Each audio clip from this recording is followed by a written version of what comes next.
The fourth year we met a few heroes at the Soup Bus and heard their stories, each one of them showing us that behind the substance abuse, behind the anger, lied a soul, a spirit and a human being. It was a case of don't ever judge a book by its cover, because from little things, big things grow. 5 years on, there's still so much to do, but where are you taking this vision? What are your plans for the next 5 years? This has been, 4 to 5 years of progression, not just from me, but from the city of Ballarat. We've had, our community has got behind all of these areas because they're now realising that they're, serious issues. And what we are doing is addressing these issues as a community now, and that's the way it must be. We should not have people sleeping on our streets because we need to create something now. The next step would be, the next 5 years, we need to create something where people have something that they can call their own. I'm just wondering why you've decided to bring me to La Luna in Carlton. Is it because you're serving me a nice dinner tonight, or we've got some wine going on, or what's happening?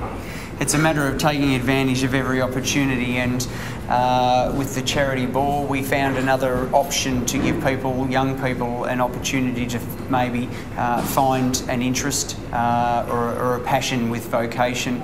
And we found that, and we have, like we did last year, 6 young people who are giving them the opportunity to work under master chefs such as Adrian Richardson with La Luna, and the guidance of his staff to maybe pursue a career in hospitality and in chefing, and they will prepare the menu for the ball. So it's about giving young kids who probably wouldn't have the chance normally to work in such a professional and well-known environment, that chance to come here to learn, to mingle, to network, get skills, but just feel a bit of self-worth for, quite possibly the first time in their lives. Well, these are unique opportunities, and we proved that it worked last year, and 2 young people were fortunate enough to gain apprenticeships from last year from the charity ball.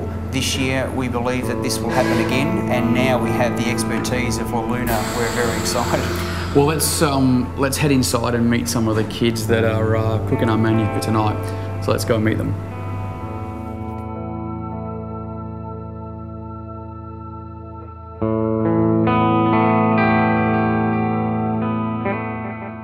Don't really like school.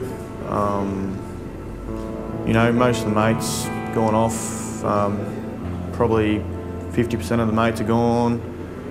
Probably seeing where some of them have gone down, like I wanted to leave, didn't know what I wanted to do. The school base just kept me there, kept me like above the ground. Like I look at most of my mates, and some are just, on the street, and like, you don't know where they're at times. Like you don't see them for months at a time, and then one day, just see them down the street. And one of them left in about year 9, didn't like it. He had a few difficulties home, I think.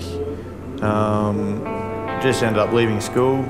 Obviously without the support at home and support from friends and stuff, couldn't cope with school. Like just a simple bit of homework. So he started, getting pressure from teachers and pressure from other people, and just eventually snapped and couldn't do it. So he just left just certain people and living out on the street. Like sometimes you see him in his eyes as big as his head because he's been on something. And so many people I know have fallen in very, very easily.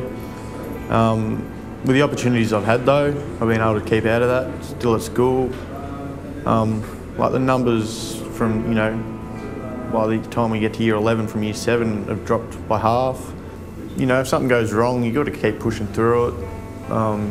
Just every opportunity that comes up, just straight into it, first one in, get into it, knuckle down harder. Look around as well, I guess, like abroad your mind, push the boundaries all the time. At the minute I'm down here with Adrian Richardson at La Luna,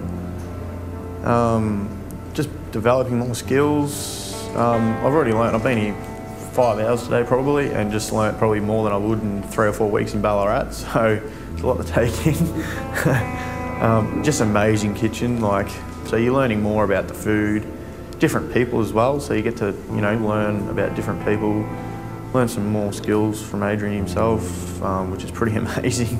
So Adrian, what you're doing today is a massive contribution, especially to our cause. How did you get involved with this?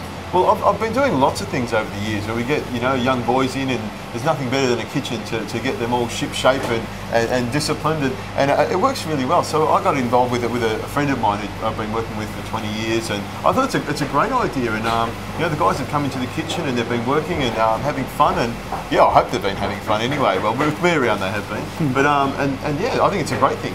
What sort of experience are they going to have in this place? Because it's pretty busy and it's pretty frantic and almost a little bit intimidating to you and me. Are they going to get a full commercial experience? It's not that intimidating. You're with me, so you're safe. I mean, if you're on your own here, you might be left to the lions. But in a kitchen like this, it's pretty intense. It's pretty busy, but it's a good thing. It's something about the adrenaline of working in a kitchen like this that I reckon gets people charged, and you can really sort people out. If they really enjoy this sort of lifestyle, well, they're going to do well in this sort of business because that's what it's about. So how are they going? Are they you know, any potential recruits out of this, or what? You know? I'll tell you what, I'm quite impressed. You know, I've had 2 through the kitchen so far, and you know what, they work hard and head down, bottom up, which is what we like.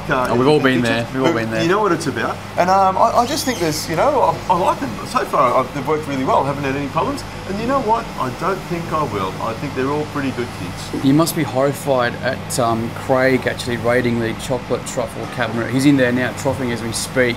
You know, he does this whole healthy on your gym thing, you know, but what are your thoughts on the way he's devoured the chocolate tonight? Well, not only that, there was the butter all over the bread, lashings of butter and then cream, and the guy's had about 9 or 10 beers so far, and he's just about to have some shots, and he hasn't really. And then he does the Mr. Nice Guy thing, doesn't he? Yeah. I'm glad you managed to see another side to him, which I get to see, you know. Thanks very much, Adrian. Cheers. Appreciate your help. Cheers. I'd like to say to Dan Cronin, he's an amazing bloke, very well organised. Everyone out there probably already knows that he's an amazing bloke, and I'd like to thank him very much for this opportunity he's given me. Definitely changed my life, and he's probably going to continue to change the lives of many other young people, and thank you very much, Dan.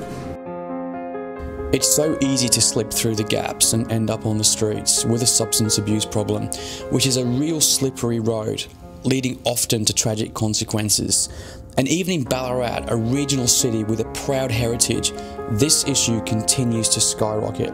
Surely there has to be a more substantial way to solve this problem than feeding people soup. I wanted to show Craig something he's never seen before, something which I know will change his life and give a whole new direction to his work. I found something that could be the answer to ending homelessness. He's no idea what he's about to experience. So Craig, if I was to ask you what would be one of your dream visions in homelessness, what would you tell me? Oh, you know, we've had the awareness, and now we've created community involvement over the last 5 years and to assist those in need. But, you know, there is more to be done, and I so wish that we could achieve you know, stable accommodation and long-term for people that require that assistance, but also the support mechanisms in place so that we could actually assist people to break the cycle and move forward and create, you know, allow them to experience their dreams. And it's really hard to do, isn't it? Because no one will back it. Everybody says it's impossible because people are caught in this cycle of substance abuse, you know, of alcoholism, and it's hard to get people in that zone of having somewhere to live. I've brought you somewhere, Craig, today which they've done just that. It's based on a model in New York City. We're in the centre of Melbourne on Elizabeth Street, and this facility will change the way you think. It's changed the way I think, and I believe you can do it in Ballarat. It's 120 apartments with a full-time counsellor, a medical centre, and it's right here in the middle of Melbourne, and it's housing homeless people, and it's breaking the cycle. And their claim is that it will end homelessness permanently for the people involved. Now that's a big claim. I want to show you it. Let's go inside and check it out.